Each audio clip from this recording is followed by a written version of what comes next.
Hey everyone, thanks for tuning in. If you're new here, consider subscribing. It really helps keep these stories coming. And while you're here, let me know in the comments where you're listening from. Now sit back, relax, and let's get into the story. The first time I saw the quarantine shelter, I did not recognize it as a shelter at all. From the outside, it looked like what it used to be, an unremarkable, fenced service complex on the edge of a state-owned campus north of Harrisburg, Pennsylvania, a cluster of low brick buildings with a diesel tank farm tucked behind a stand of pines, a few no trespassing signs, a faded placard that used to read Pennsylvania Emergency Management Agency before someone peeled the letters off one by one. If you drove past on the highway, you would think it was storage, records, maybe a training annex.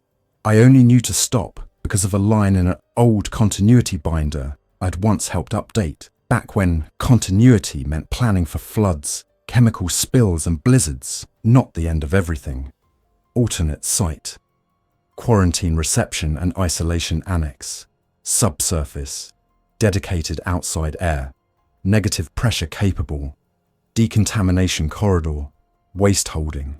I had never seen it in person. Nobody ever needed it.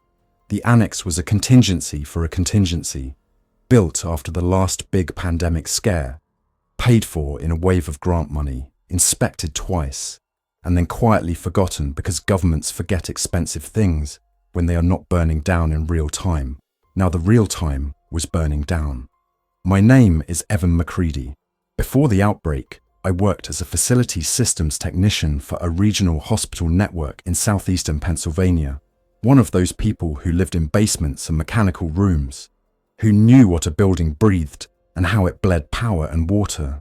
I had enough training in industrial hygiene to be dangerous, enough experience with emergency generators to be useful, and enough bad luck to still be alive when the world slipped off the rails. I had spent the first week trying to keep a real hospital running, thinking the surge would crest, that there would be a federal response, that the word containment still meant something. We ran out of oxygen cylinders before we ran out of patients. We ran out of staff before we ran out of alarms.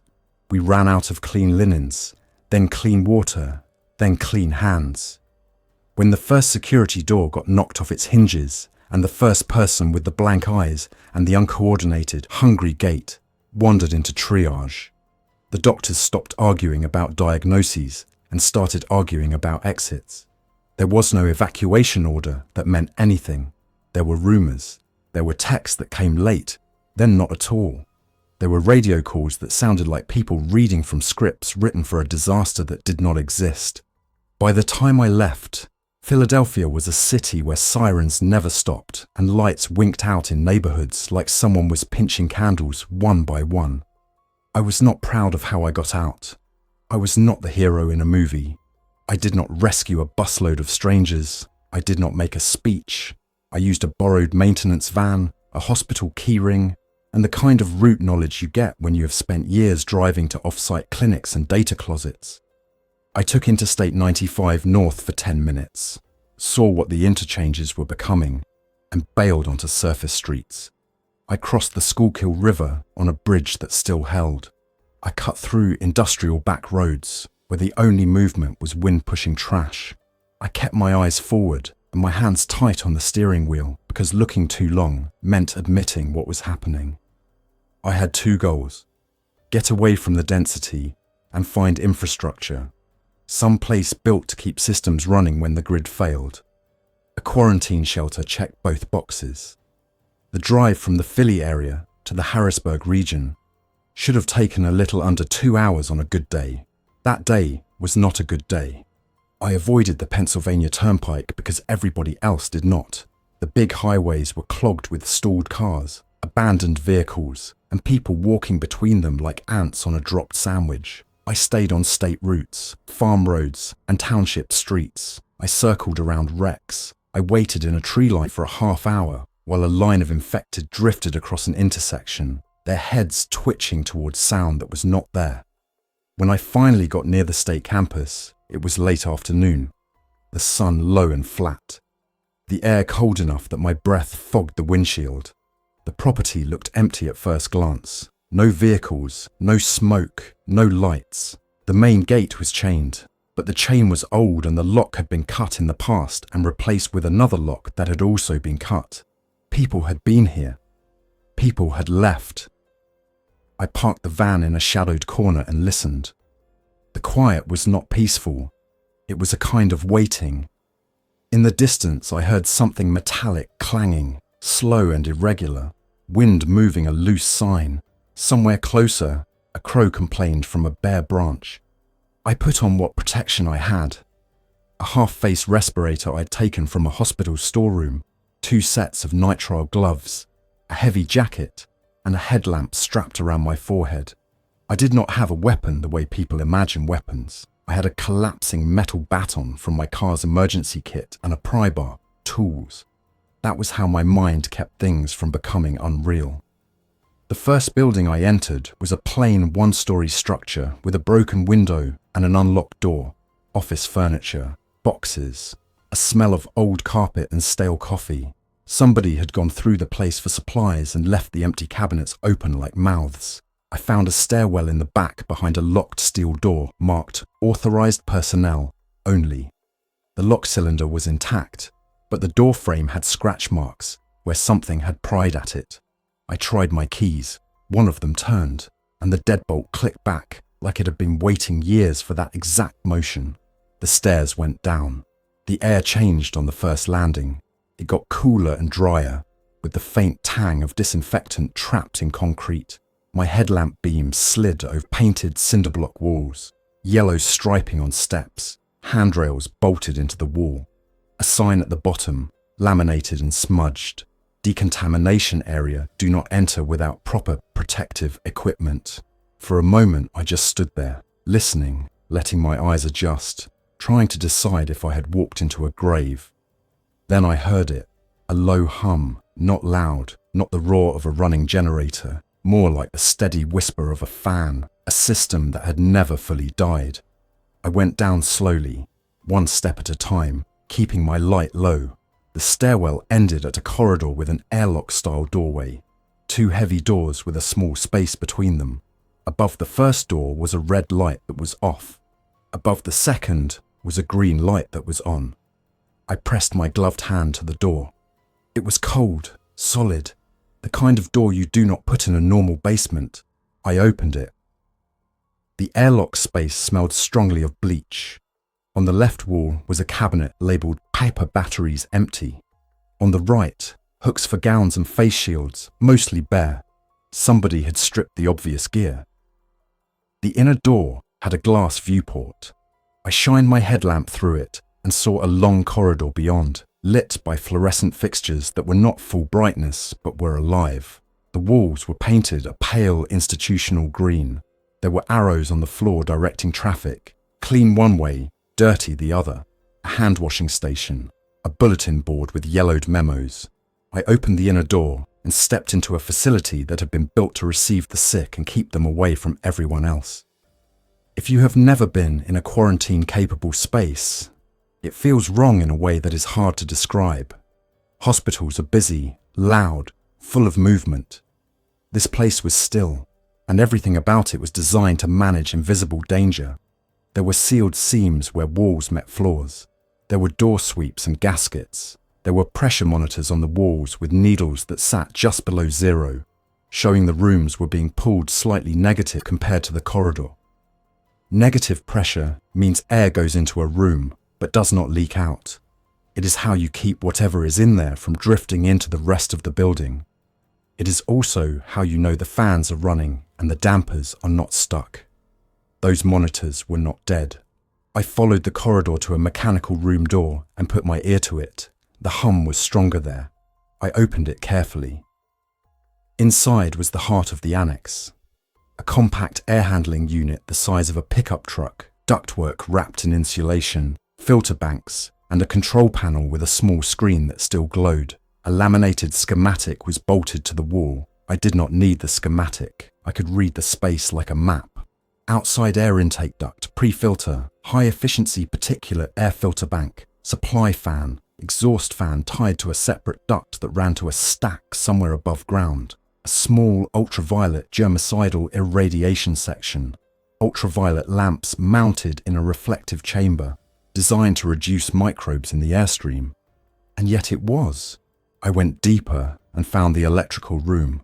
There was a transfer switch on the wall, automatic transfer, the kind that senses utility power loss and shifts the building to generator. The indicator lights on it were lit. The label read, "Generator source active." I followed the conduit lines and found the generator room. It was behind another heavy door with a warning, "Diesel equipment hearing protection required." When I opened it, the sound hit me like a familiar friend. Not loud, but present. A steady mechanical vibration that you feel in your feet. A diesel generator was running. It was a mid-size unit, enclosed, industrial green, with a manufacturer plate that said it was rated for 125 kilowatts. That is enough to run a small facility if you are careful. Lights, fans, pumps, refrigeration, not much else. The fuel lines ran to a day tank, and the day tank had a sight glass showing fuel level. It was under half, but not empty. There was a larger bulk tank outside somewhere, feeding the day tank through a pump. The generator had been running for who knew how long. Days, maybe. Weeks, if somebody had been topping it off. I stood there, watching it, listening, trying to understand what it meant. Either somebody had set this up recently and left it running, or the system had been designed to start automatically and had done exactly that when the grid died, pulled power from the generator and kept the annex alive until fuel ran out. If it was the second, then I had found a miracle with a timer ticking down. I did what I always did when I was scared. I started checking systems. I found the main waterline entry point. There was a booster pump and a pressure gauge that showed the building still had water pressure. That could mean there was still municipal pressure, or the annex had an on-site storage tank and the pump was drawing from it. I traced it and found the storage. A concrete cistern room with 2 large tanks, each a few thousand gallons, plumbed into the building with backflow prevention. There was also a wastewater holding tank system, a temporary storage designed for quarantine waste if the sewer connection was shut off. It was not glamorous, but it was deliberate. The annex was not a bunker built for comfort. It was a system built for control. As I moved, I kept expecting to find signs of recent people, warmth, fresh trash, a running radio. There were signs, but they were older. A cot with a blanket folded on it, empty water bottles, a clipboard with a roster sheet filled out in pencil, dates smudged, the last entry more than a week old. The last entry had a name I did not recognize, and next to it a note, left with convoy. Convoy. That meant there had been an organized movement, people with vehicles, with a plan, and they had abandoned this place. I tried not to think about why. In the far wing, I found the isolation rooms. 6 small rooms with windows into the corridor, each with its own bathroom, each with the pressure monitor outside. Most were empty. One had a mattress on the floor. Another had dried food wrappers and a stack of paper cups. The 6th room had something else, a body. I stopped in the doorway, my breath caught behind the respirator. The person was on the bed, strapped down with improvised restraints, belts and torn sheets. The skin was greyish, not in a cinematic way, but in the way people look when blood has stopped moving. The eyes were open. The mouth was slightly open too, like the last breath had been a surprise. There was no gore, no mess, just a stillness that told me this facility had tried to do what it was built to do, and had failed in the way everything else had failed. I backed out and closed the door gently, as if sound mattered to the dead. That was when I heard movement in the corridor behind me.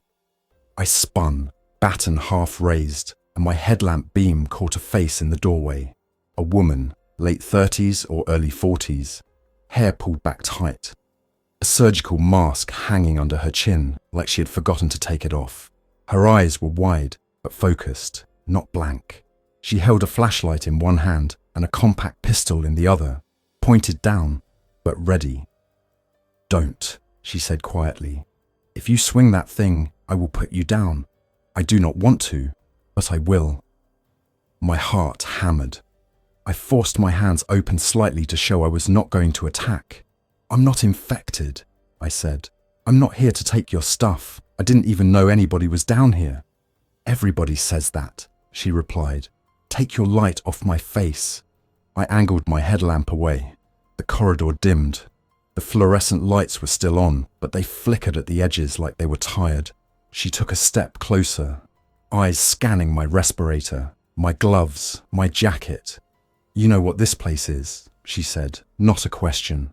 I knew it existed, I answered. Facilities, hospital network. I saw it in a continuity plan. I came here because I ran out of other options. She was quiet for a second, listening to something I could not hear. Then she lowered the pistol a fraction. Name? Evan, I said. Evan McCready. Doctor, she asked. No, facilities systems, mechanical, power, air, water. That got her attention. You can keep that generator running? I can try, I said. It's already running. It will not keep running by itself, she said. Not with the fuel situation, not with what happens when filters clog and belts stretch and nobody is watching the gauges. She sounded like someone who had been watching gauges too long. What's your name? I asked. Marisol Vega, she said. Registered nurse. Used to work at Hershey Medical Center. Then I worked here. Here, I repeated. She nodded once. This place was activated for about 4 days. Then the state lost the ability to move supplies. Then the guard pulled out. Then the radios went quiet. A handful of us stayed because the building still worked and because the outside was the outside. And now? I asked. Now it is me and 2 others, she said. And if you're smart, it will be 4. She led me down the corridor, past the decon area, past a small command room with whiteboards and a bank of old monitors. The monitors were mostly dark, but one showed a grainy camera feed of the exterior gate. Nothing moved out there except wind in the trees. In a break room that smelled like instant coffee and canned soup, I met the others. The first was a man named Darnell Shue, an electrician by trade, early 30s, lean with tired eyes and hands that never stopped fidgeting as if he was still holding a multimeter. He had a baseball bat leaning against his chair with duct tape wrapped around the grip. The second was an older guy named Mike Rourke, late 50s, a former Pennsylvania National Guard logistics sergeant who moved like his joints hurt, but his brain still ran on checklists. He had a radio on the table in front of him, an amateur radio setup powered off a small inverter. He wore hearing protection around his neck like a habit. They looked at me the way people look at a new variable, not friendly, not hostile, just weighing the risk. Marisol told them what I had told her. Facilities, she said. He understands air handling. He says he can keep the generator running. Mike's eyes narrowed. You can drive a fuel truck? I can drive, I said. I can learn the rest. Darnell snorted. There is no fuel truck. There is one diesel tank outside and a couple jerry cans. We've been siphoning from abandoned equipment and praying we do not get jumped. Mike ignored him and asked me something that felt like a test. You know what negative pressure is for? So air flows into the isolation rooms, not out, I said. Containment. And if the generator dies? Fans stop, pressure equalizes, air becomes whatever it becomes. Marisol's jaw tightened. And if the infected are inside when that happens? I did not answer quickly because I did not want to lie. Then it becomes a normal hallway problem. That made Darnell laugh once, sharp and humorless, like the sound surprised him. Mike leaned back in his chair. All right, here are the rules. We do not open the outer gate unless we have to. We do not bring people inside unless we can control them. We do not waste fuel. We do not make noise. We do not take stupid risks. Marisol looked at me, her eyes softer for half a second. And we do not pretend this place is magic, she added. It is just concrete and machines. It buys time, that is all. Time was the only currency left.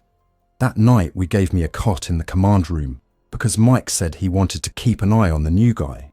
I did not argue. Trust was a luxury, and I did not have the kind of face that people trusted in disasters. I ate canned chili straight from the can, while Marisol went over their situation like she was doing a handoff report on a hospital shift. They had food for maybe 2 weeks if they rationed. Water was good as long as the cistern held and the pump ran. Medical supplies were decent because the annex had been stocked, but a lot had been taken when the convoy left. Fuel was the critical piece. The generator had a bulk tank outside. 10,000 gallons, she thought, but it was not full. The day tank had been kept topped off, but not enough to run non-stop for long. We've been running the building at minimum, Darnell said. Lights, ventilation, water pump cycles, no luxuries. Mike added, we shut down half the isolation wing. Only keep the fans running where we need them. If we can keep core systems, we can ride out winter, maybe, if the world does not finish falling apart first. I lay there on the cot later, listening to the steady hum through the walls, and for the first time in days my body tried to sleep. It felt wrong to sleep in a place designed for sickness, but it felt more wrong to keep moving. I woke up at 3:12 a.m. to a sound that did not belong in the annex. A thud, then another. I sat up, heart instantly awake. Mike was already standing, rifle in his hands. An old patrol rifle, the kind police departments carry, not a showpiece. His face was pale in the dim light. Exterior sensor tripped, he whispered. Motion at the gate. Marisol came in behind him, pistol in hand. Darnell followed with his bat. We moved to the camera monitor. The feed was grainy, but the infrared mode showed shapes. At first I saw nothing. Then a figure stumbled into view at the edge of the gate, pressing against the chain link. A second figure, then a third. Their movements were uncoordinated, drawn by something. Maybe the generator's vibration, maybe a scent, maybe just random wandering. They are not smart, Darnell whispered, but they keep showing up. Mike's jaw clenched. We do not engage unless the fence is compromised. The infected pressed against the gate and then drifted away. One of them lingered, head tilted, as if listening to the humming under the ground. I watched the fence line and understood something I had not wanted to understand. This place was not invisible. It was a lighthouse. Any noise, any light leak, any smell of cooking would draw attention sooner or later. When the figures wandered out of the camera's view, Mike exhaled slowly. That's why we keep things quiet. That's why we do not go outside unless we have to. Marisol looked at me. You still want to be here?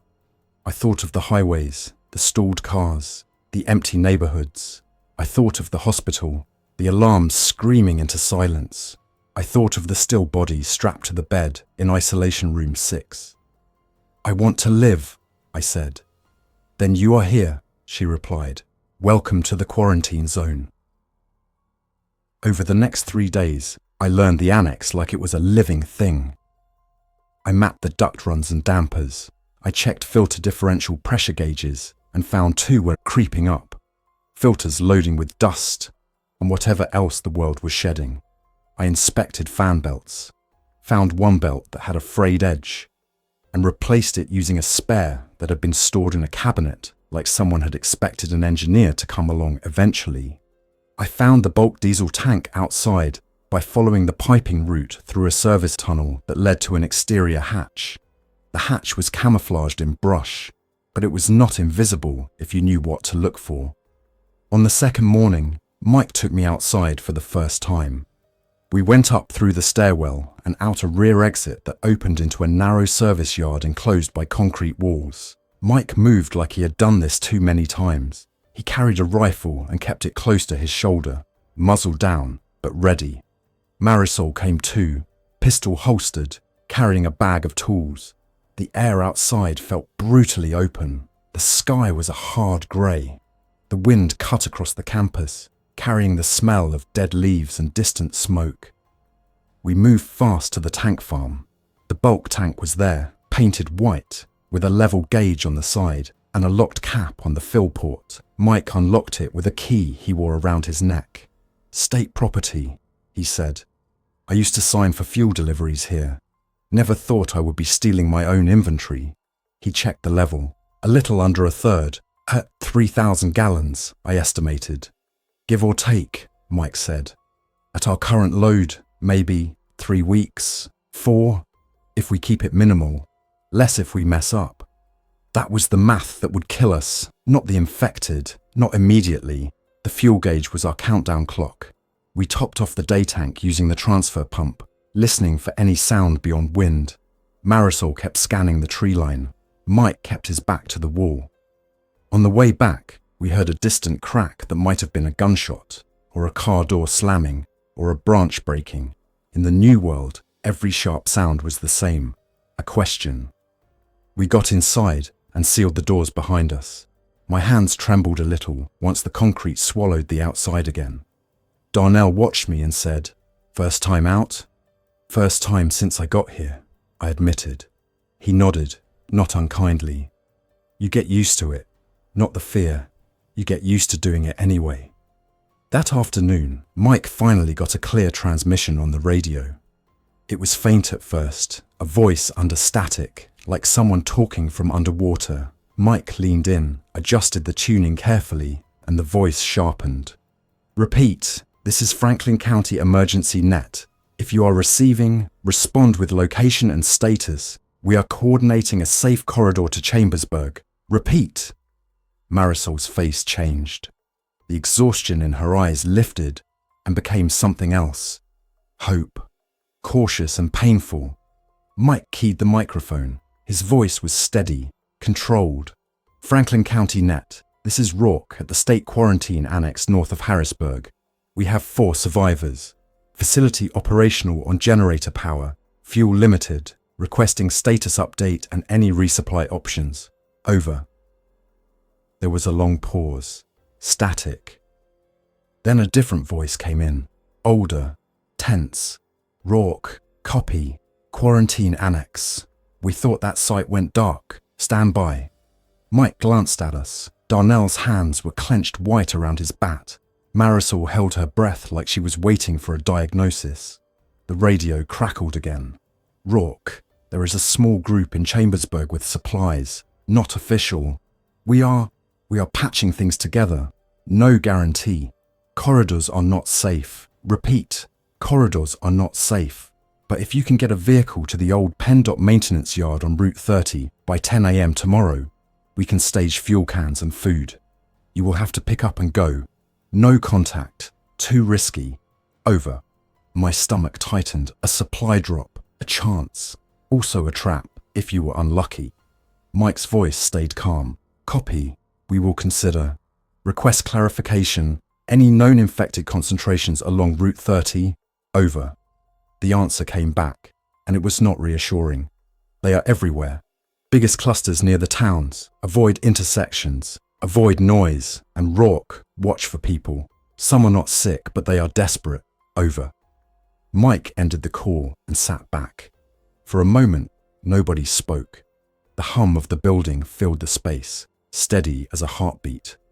Marisol broke the silence. "We should go." Darnell shook his head immediately. "We should not. You heard him. Corridor's not safe. People desperate. You want to get ambushed for a few cans of diesel?" Mike looked at me. "Evan, you are the new variable. What do you think?" I did not like being asked, because it meant my answer mattered, and I'd only been here a few days. But I was a systems person. I understood constraints. "If we do not resupply fuel," I said, "the generator dies. When the generator dies, this annex becomes just a basement with heavy doors. We lose ventilation control. We lose pumping. We lose lights. We can still survive for a while, but we lose the advantage that makes this place worth defending." Darnell muttered, "And going outside might get us killed." "Staying might also," I replied gently. "Just slower." Marisol nodded. "We go smart. 1 vehicle, minimal timeout. Quiet approach, no hero moves." Mike's eyes narrowed like he was already planning. At first light, We used the maintenance van you came in with. No markings, no siren, no loud exhaust. We bring empty fuel cans and trade if we have to. We do not stop for strangers. Marisol looked pained but did not argue. In a world where you could not save everyone, the first person you saved had to be the people keeping you alive. That night we prepped like we were going on a shift to a hazardous site. We checked vehicle fluids and tyres inside the yard where the concrete walls muffled sound. I secured a portable siphon pump and a bundle of fuel cans. Mike checked weapons and made sure we had spare batteries for flashlights. Marisol packed a trauma kit. Bandages, antiseptic, airway supplies, the kind of bag you bring when you know the hospital is gone.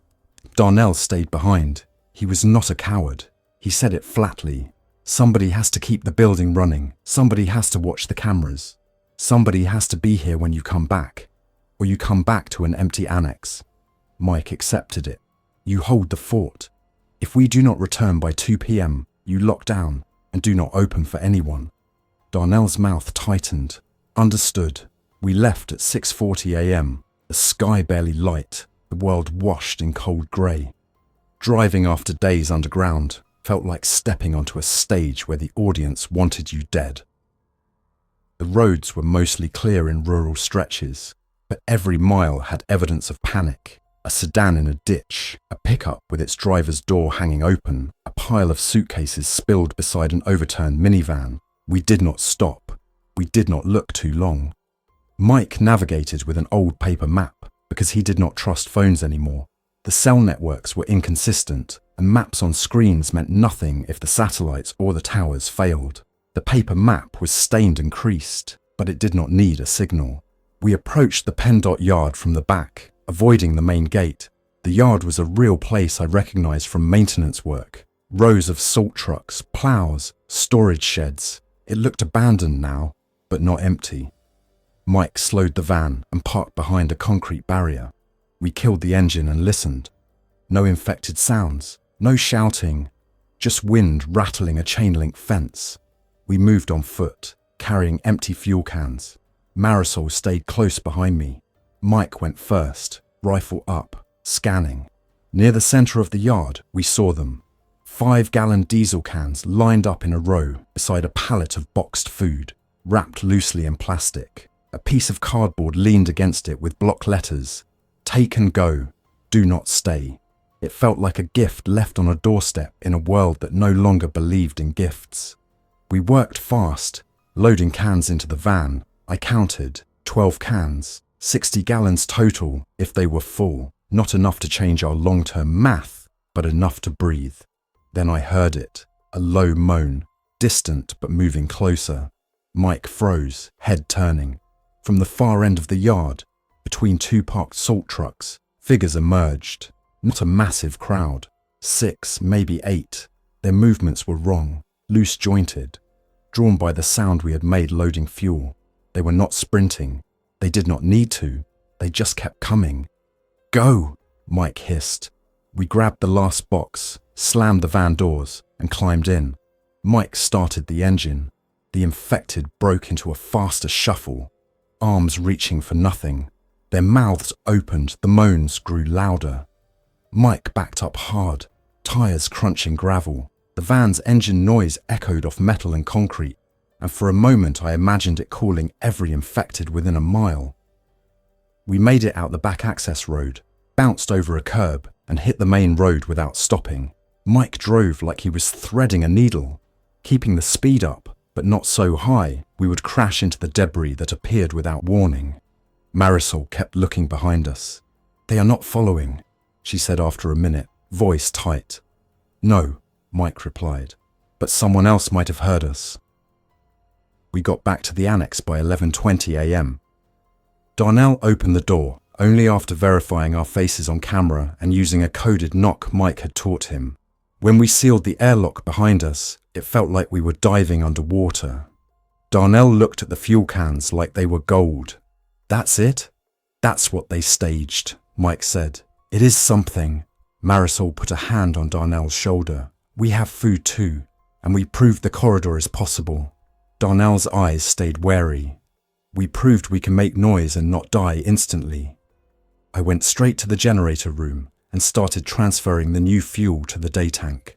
As I worked, I found myself talking to the machine like it could hear me. Keep running, just keep running.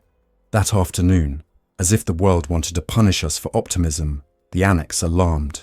A pressure monitor outside isolation room 2 chirped and flashed. The needle swung towards 0, loss of negative pressure.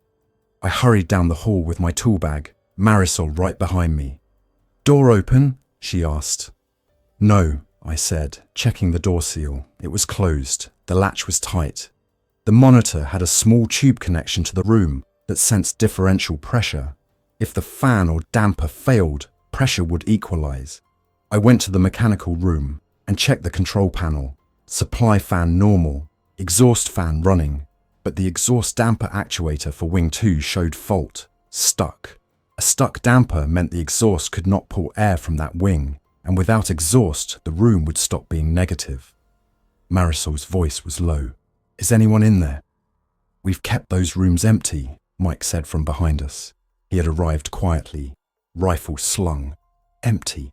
Empty does not mean safe," Marisol replied. I opened the duct access panel with a screwdriver. The actuator was a small motorized arm attached to a damper blade. It had power. It was trying to move. It was not moving. Something was physically blocking it. I shined my headlamp inside the duct space and saw the problem immediately. A wad of debris, paper and plastic, had been sucked into the intake over time and lodged against the damper blade.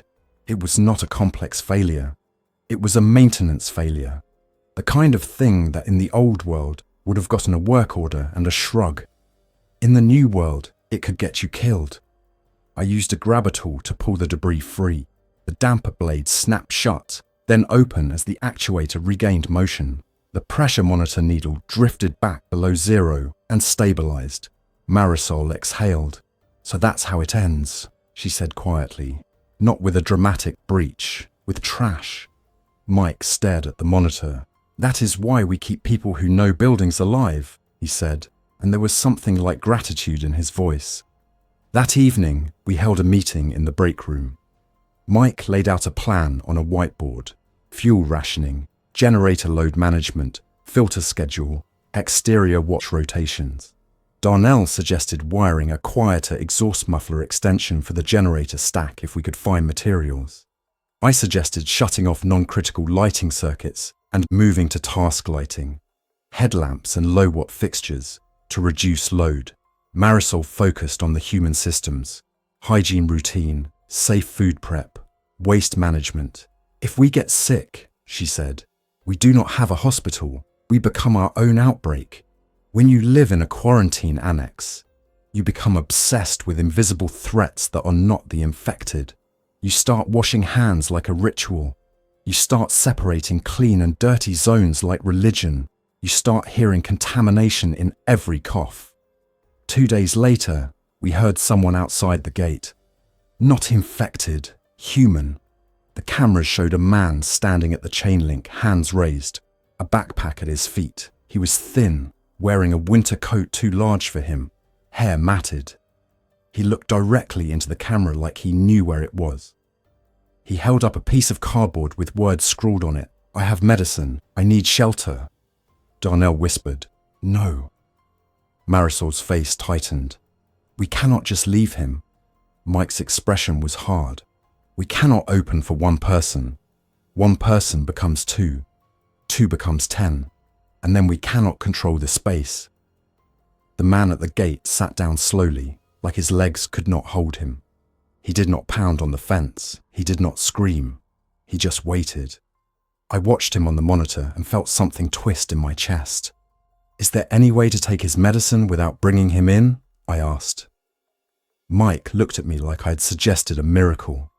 "You want to do a contactless exchange, in daylight, with an unknown person, outside?" "Yes," I said, "if we can do it without opening the main gate." Darnell shook his head. "And if he rushes you, if he has friends?" Marisol leaned in. "Or if he is sick?" Mike was silent for a long moment. Then he nodded once, reluctantly.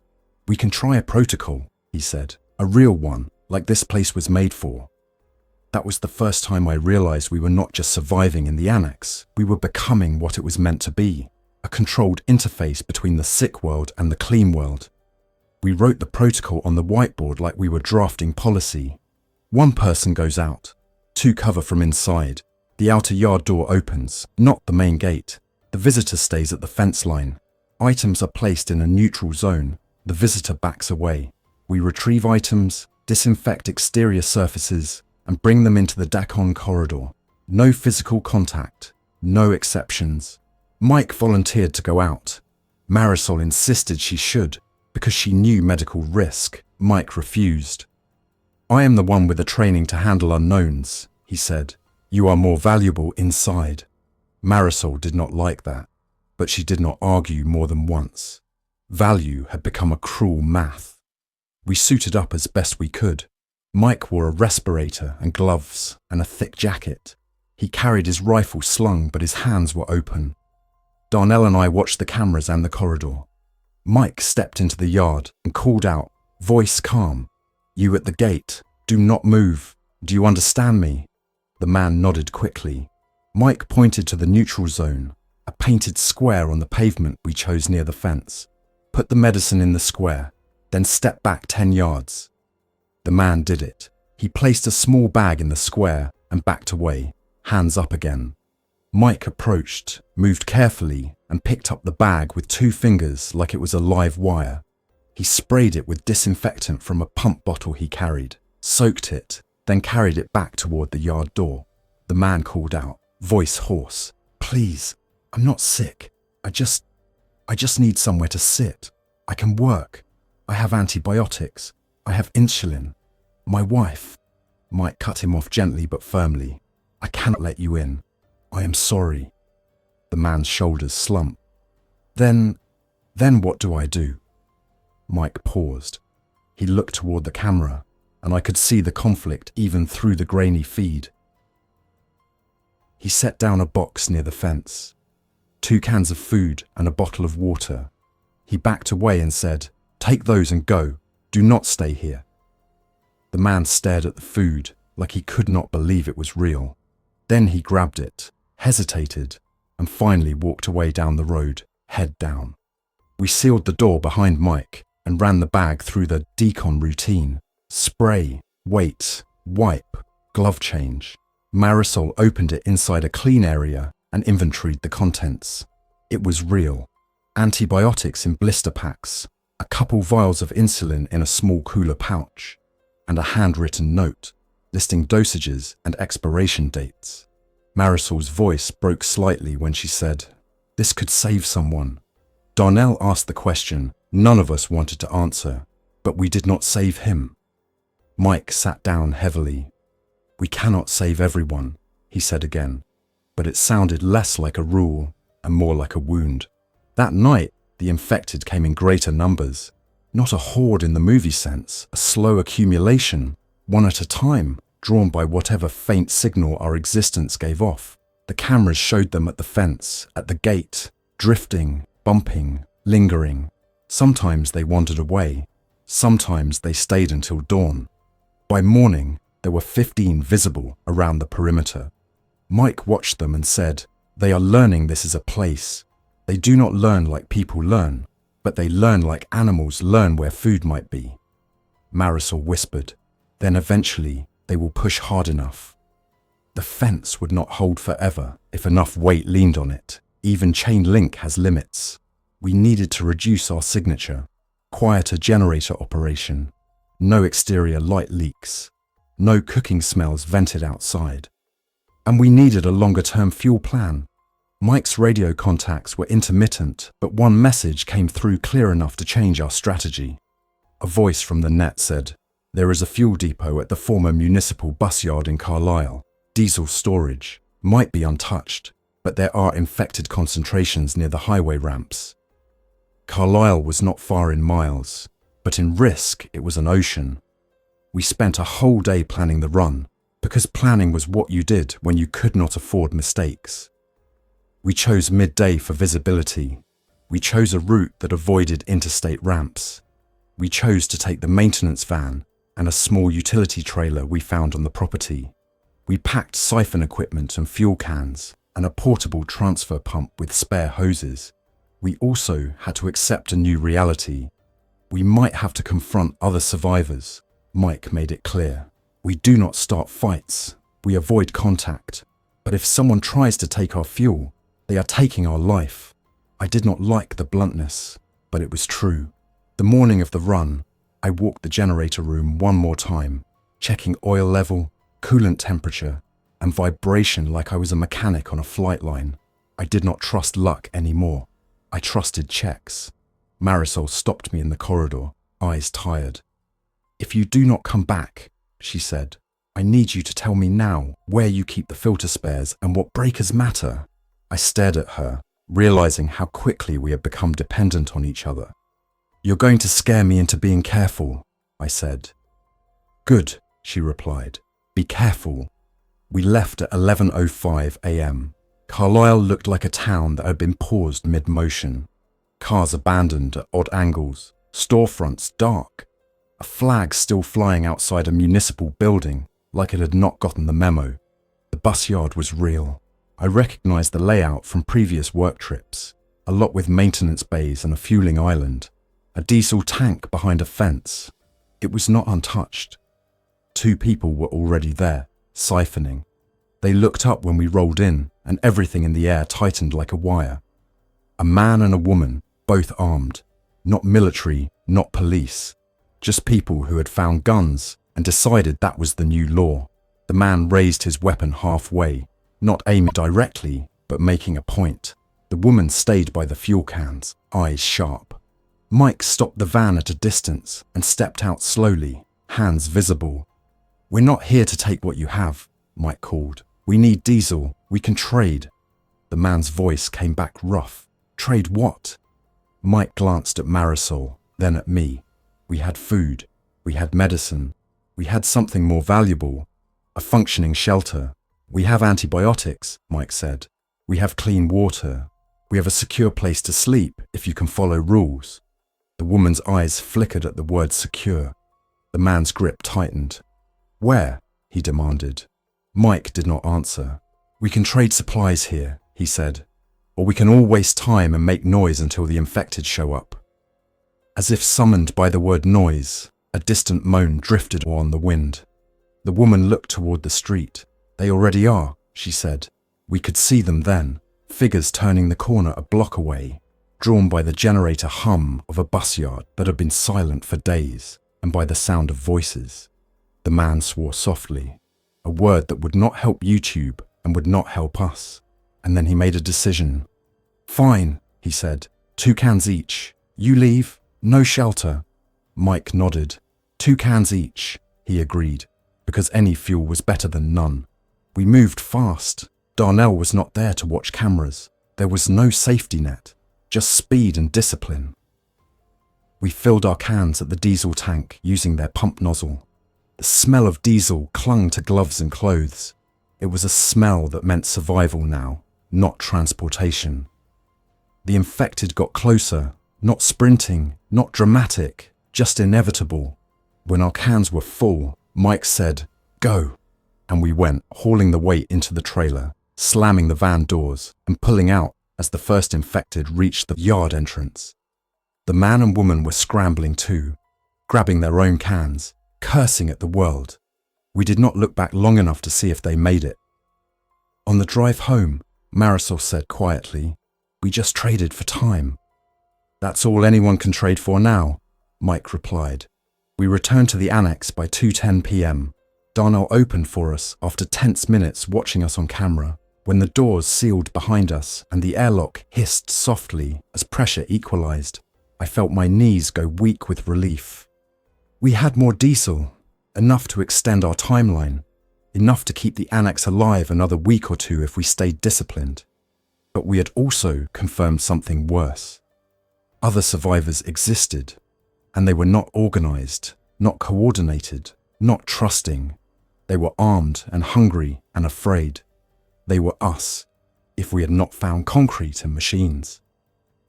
That night, while I was topping off the day tank, The radio crackled again.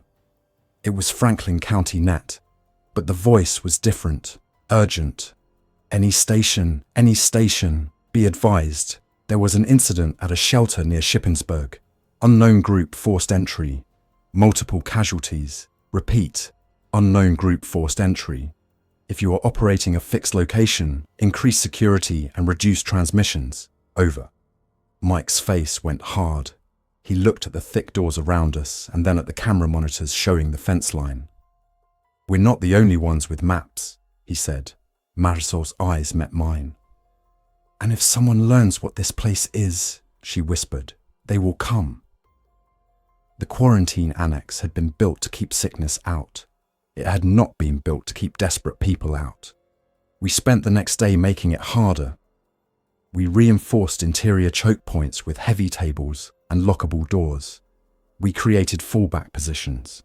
We moved supplies deeper into the facility so a breach would not mean instant loss. We set a rule.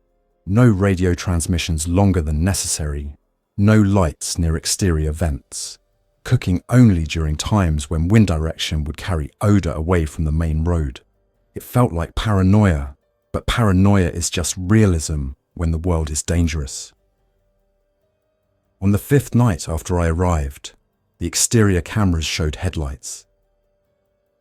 A vehicle rolled slowly up to the main gate, not one of the abandoned cars.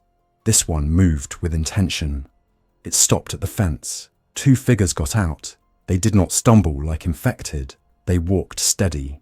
One of them shined a flashlight directly into the camera. Then he spoke, and even through concrete and distance, we could hear the muffled sound. "Hello," he called. "We know you're in there. We saw the lights. We heard the generator." Darnell whispered, "No, no, no, no." Mike's hand went to the radio microphone, but he did not key it. He did not want to broadcast. Marisol's face was pale. "Do not answer," she mouthed.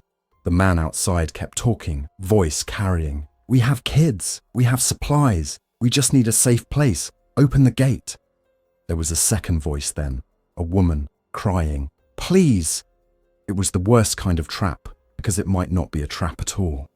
Mike stared at the monitor, jaw clenched so tight I thought his teeth would crack.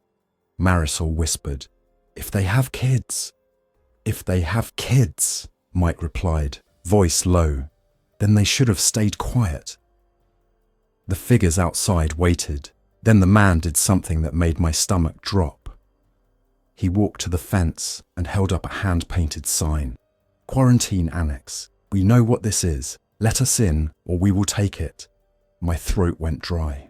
Someone had known. Someone had mapped this place. Maybe from the same binder I had remembered. Maybe from working here. Maybe from looting a government office. The quarantine shelter was no longer just a hiding place from the infected. It was now a target. Mike spoke softly, almost to himself. "That's it," he said. "That's the new phase." Darnell asked, "What do we do?" Mike looked at us one by one. "We do what this place was built for," he said. "Control access, control air, control movement, and if they breach, we fall back and we survive." Marisol's eyes glistened. "Even if they are not sick." "Especially if they are not sick," Mike replied, and it sounded like it hurt him. The people outside started shaking the gate, not hard enough to break it, but hard enough to make noise, hard enough to call attention. And the infected, always moving in the background of the world like a tide, began to drift toward the sound. On the monitor, we saw shapes emerging from the tree line and the road, figures turning their heads toward the clanging. The man at the gate saw them too. His posture changed. His flashlight beam jerked. "Open it!" he shouted now, panic rising. "Open it right now!" Marisol covered her mouth with her gloved hand. She was shaking.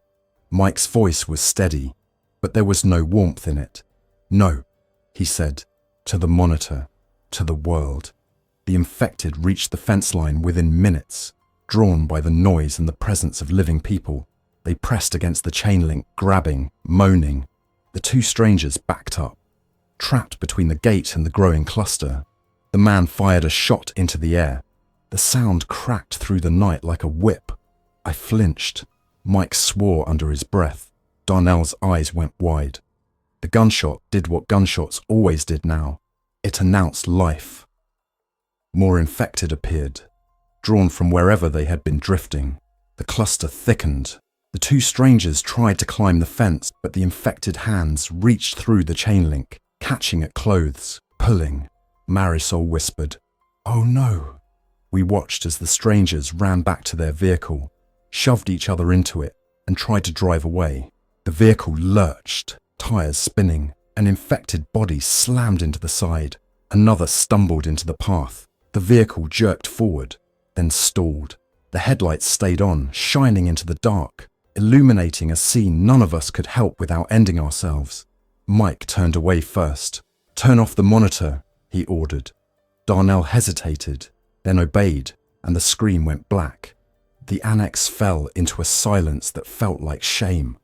Later, after the noise outside faded into distance, and the only sound was our generator humming like nothing had happened, Marisol sat at the break room table and stared at her hands. "I became a nurse to help people," she said quietly. Mike sat across from her. "You are helping people," he replied. "Us. And if we die, nobody else gets helped either." She looked up, eyes red. "Is this what quarantine means now? Lock the door and listen?" I did not have an answer that would not sound like a lie. So I told the truth I had learned in mechanical rooms and disaster plans. "Quarantine was always a trade," I said. "You trade compassion for control because control buys time. The problem is, time does not feel like mercy when someone is outside." Darnell's voice was rough. "And if those people were the unknown group from the radio, if this was how they operate, threaten, force entry, steal the shelter?" Mike nodded slowly. "Then we just learned their method," he said, "and they just learned ours." The next morning, we found the fence line damaged near the gate, bent in places, clawed by hands. The infected had pressed against it all night. The gate chain was stretched, not broken, but tired. Everything wears down. So did we. We spent that day reinforcing the perimeter from inside. Mike wanted to string noisemakers outside, cans on wire, gravel in bottles, anything that would alert us without drawing infected. Darnell warned that anything outside could also draw attention if it clanged in wind. We compromised by setting quiet trip lines in the yard itself, inside our concrete walls. I focused on the annex's strengths, the air handling, the zones, the doors.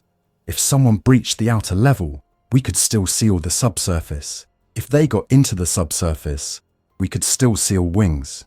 If they forced a wing, we could fall back into mechanical corridors where the doors were heavier. Each layer bought time. It was not a fortress built for war, but it was a structure built for containment, and containment is a kind of defense. That evening, Mike finally said what had been hanging over us since the sign. "We cannot stay here forever," he said. Darnell snapped. "We cannot go anywhere else either." Mike held up a hand. "Listen, this place works, but now people know it exists. That changes the risk. The infected are one threat. People are another. If we can establish contact with a legitimate group, somewhere organized, we may be safer moving under their protection than sitting on a known prize." Marisol asked. "And if that group does not exist?" Mike looked tired. "Then we become the group," he said. I thought about what that meant. Becoming a group was not just letting people in. It was becoming a system. Rules, screening, assignments, maintenance schedules, shifts. Quarantine was not a door. It was a way of living. I had come here thinking I would hide. Instead, I had walked into a facility built to manage crisis, and the facility was quietly demanding that we become the operators it had always assumed would show up. The next transmission from Franklin County Net came 2 days later, and it was the clearest yet. "Any station, be advised. A consolidated survivor camp has formed at the Letterkenny Army Depot perimeter. Repeat, Letterkenny Army Depot perimeter. They have security, Limited medical and fuel access. They are accepting vetted individuals. Approach protocols strict. If you intend to travel, do so in daylight, avoid Interstate 81 ramps, and do not broadcast your route. Over. Letterkenny Army Depot was real. Big, South Central Pennsylvania. A place with fences and resources, and most importantly, other people who understood logistics. It was also a magnet. Mike looked at us. "That is our best option," he said. Darnell frowned. "Or it is where everyone goes to die when the infected surround it." Marisol asked, "What does vetted mean?" Mike's mouth tightened. "It means quarantine," he said. "It means screening. It means rules. It means not everybody gets in." My stomach sank because I understood the irony. We were in a quarantine annex debating whether to go to a larger quarantine perimeter. That night, we talked quietly for hours, weighing maps, fuel math, and human risk. We listed what we would bring: medicine, tools, spare filters, radios, fuel cans. We listed what we would leave: heavy furniture, extra cots, anything we could not move. We planned a departure at first light on the third day, giving ourselves one last day to prep and rest. And then, as if the world wanted to test us one final time, the annex's alarm went off again. This time, not a pressure monitor. This time, it was the exterior gate sensor, and the camera showed something that made all of us go still. A truck. A real truck, heavy duty with a plow mount on the front and a utility bed in the back. It rolled up to the gate and stopped with its bumper inches from the chain link. The driver got out. He was not alone. 3 others stepped out behind him. They did not plead. They did not hold signs. They carried weapons and moved like people who had decided they owned the next thing they touched. The driver looked directly into the camera, smiled, and lifted a handheld radio to his mouth.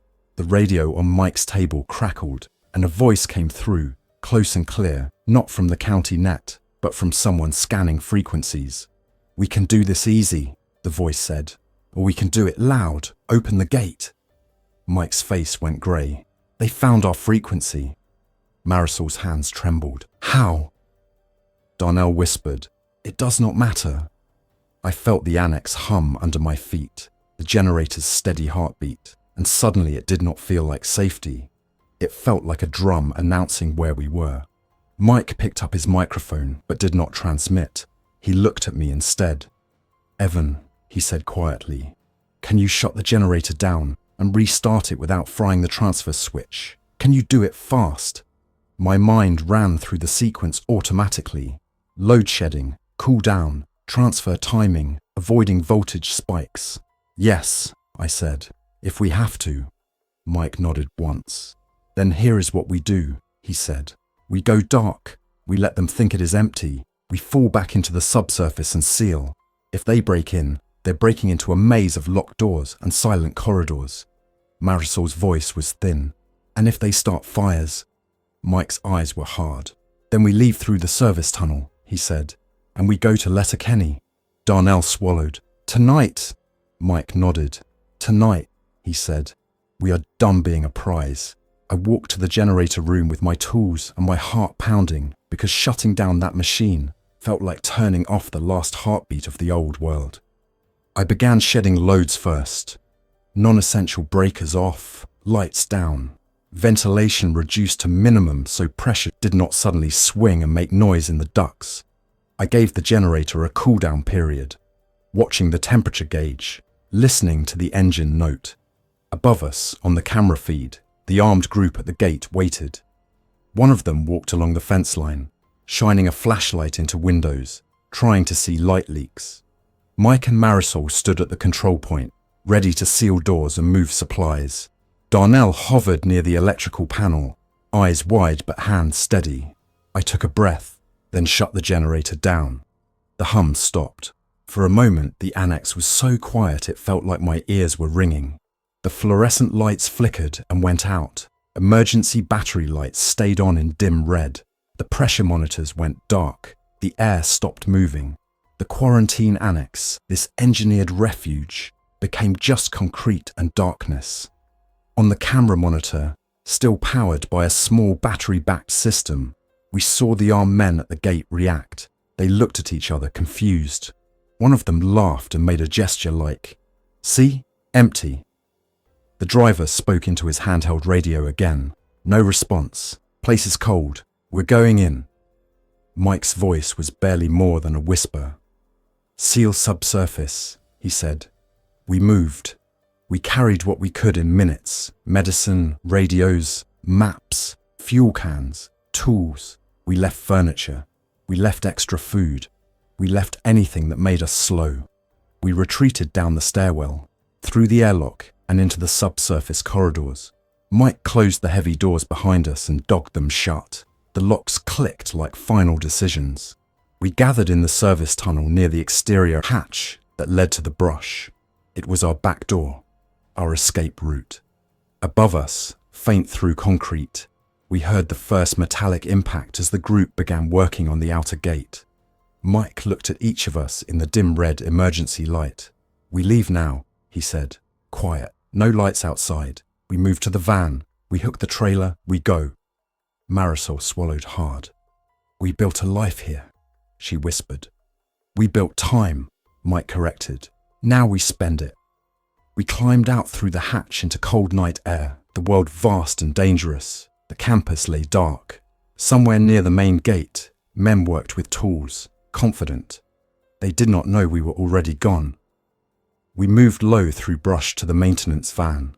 Mike drove without headlights at first, using the faint starlight and memory, then switched to low beams only when we hit the back road. The trailer rattled softly behind us, heavy with fuel cans and supplies. As we rolled away, I looked back once and saw no light, no movement, just darkness swallowing the place that had kept us alive. The quarantine annex was still there, a shell of systems waiting for a heartbeat, but the world had moved on, and so had we. We drove toward Letterkenny with a map on Mike's lap and the radio silent, passing through sleeping towns that did not feel like towns anymore. Every mile was a decision. Every intersection was a risk.